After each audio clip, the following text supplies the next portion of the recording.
Graça e paz, povo de Deus, seja bem-vindo a mais um Amar Pod, o podcast da Igreja Amar.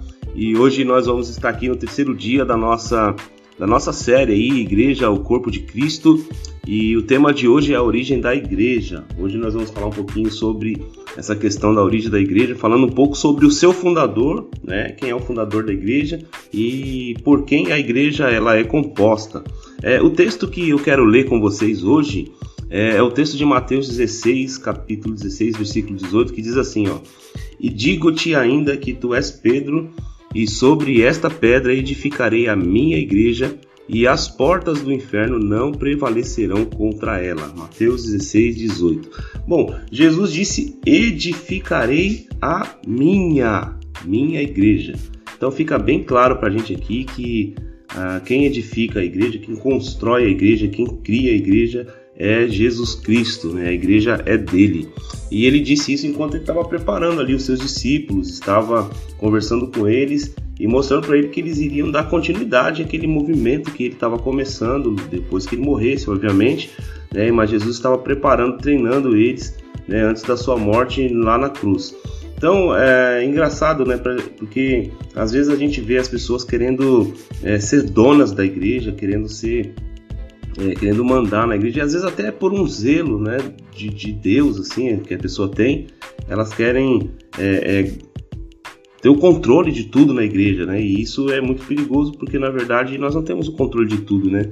Jesus, ele é o Senhor da igreja, mas a gente precisa entender que Jesus veio ao mundo para salvar os perdidos e reunir as pessoas no organismo onde há unidade e interdependência. Então, a origem da igreja, né, é Jesus Cristo. Agora, existem algumas opiniões diferentes sobre quando a igreja de fato ela começou, né? Então vamos ver algumas opiniões aqui, só para vocês terem uma noção. Uns comparam a igreja com o povo de Israel, né, lá no Antigo Testamento, e dão a entender que ela começou há muito tempo, né, lá no Antigo Testamento. Outros vão dizer que a igreja começou de fato quando Cristo nasceu, né? Quando nasceu Jesus, o menino Jesus, então começou a igreja.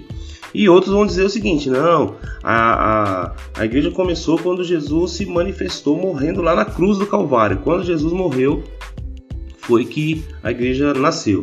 E aí há outros que já vão afirmar o seguinte, né, que a igreja começou no dia do Pentecostes, lá em Atos 2, né, quando todos foram cheios do Espírito Santo. O apóstolo Paulo, olha só que interessante, irmãos, né, pensando nesses argumentos que a gente viu agora. O apóstolo Paulo, ele ensinando a igreja de Éfeso, ele diz o seguinte para os seus líderes, olha só, Atos 20, 28. "Portanto, tende cuidado de vós mesmos, e de todo o rebanho sobre o qual o Espírito Santo vos constituiu bispos, para pastoreardes a igreja de Deus, que ele comprou com seu próprio sangue." Olha só, pastoreardes a igreja de Deus que ele comprou com seu próprio sangue. Você pode notar aqui que o texto ele afirma que a igreja de Deus foi comprada pelo sangue de Jesus Cristo. Então a gente mais uma vez vê aqui que a igreja é de Deus e ela é comprada pelo sangue de Jesus Cristo. Então, sendo assim, né, a gente pode concluir que foi na cruz de Cristo que Deus iniciou o processo de reunir as pessoas para formar uma nova comunidade, que é a igreja, né? E fez isso sacrificando, né, a vida do seu próprio filho Jesus. E o que fazemos então com as outras ideias, né? Então é simples, né? Então a gente pode pegar e resumir o seguinte: as outras ideias não estão erradas. Nós podemos dizer que a igreja estava sendo concebida no Antigo Testamento, ela teve a sua gestação durante o ministério de Jesus aqui na Terra. A morte de Cristo na cruz foram as dores e as contrações do parto, e o seu nascimento mesmo foi no dia do Pentecostes, quando ela estava completamente preparada para enfrentar o mundo. Glória a Deus. Então é importante a gente observar, né, que após o derramamento do Espírito Santo, meus irmãos, é que a igreja começou a funcionar e naturalmente se reunir como tal, como igreja, né? A pessoa de Jesus, sua obra, a operação do Espírito Santo eram aquilo que fazia as pessoas serem atraídas e os cristãos, né, eram atraídos uns aos outros por causa, né, da pessoa de Jesus e da obra do Espírito Santo, né? Então ali naturalmente se formavam essas assembleias dos chamados para fora, como a gente viu ontem, né?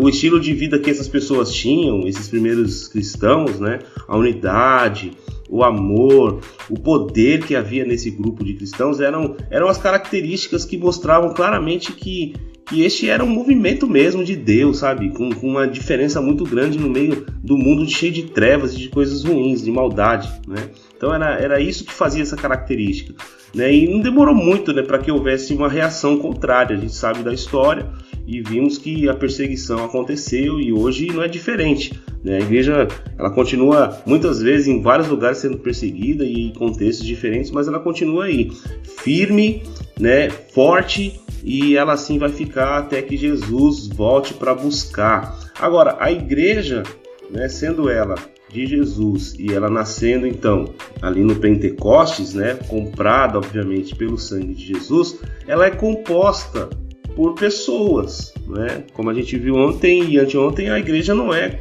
as paredes do templo, então ela é composta por pessoas.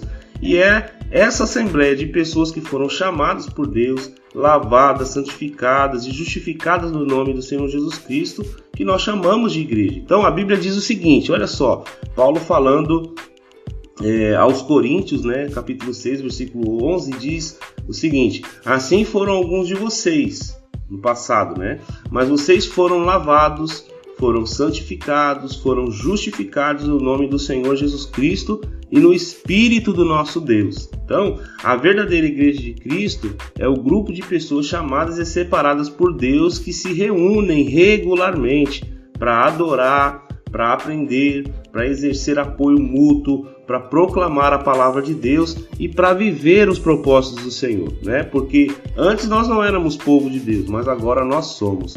Então que Deus possa abençoar a nossa vida nesse dia. A gente aqui aprende que o fundador da igreja é Jesus e é nele que temos a origem da igreja, lá na cruz do Calvário, quando ele compra a igreja para si, né? E essa igreja nasce em Pentecostes, quando ela está preparada para enfrentar o mundo e os seus desafios, né? Essa igreja também é composta pelos que são lavados e redimidos no sangue de Jesus, todos aqueles que creram na mensagem do Evangelho, deixaram a velha vida, né? E agora estão seguindo a Jesus, manifestando a sua vida na terra. Amém? Vamos orar para que Deus possa nos fazer, né, compreender cada dia essas verdades e viver, né, a altura de tudo isso que Deus tem feito por nós. Amém? Vamos fazer uma oração? Vamos orar. Pai, nós nos colocamos diante da Tua presença, Pai, e nós te pedimos neste dia, Senhor Deus, que a igreja cresça, Senhor, por intermédio da evangelização. Que a igreja, Senhor, ela possa avançar cada dia em todos os lugares onde ela estiver. Eu oro para que a igreja ela viva os princípios da Tua palavra, que ela busque a Tua palavra cada dia, busque crescer, ó Deus, na graça, no conhecimento do Senhor.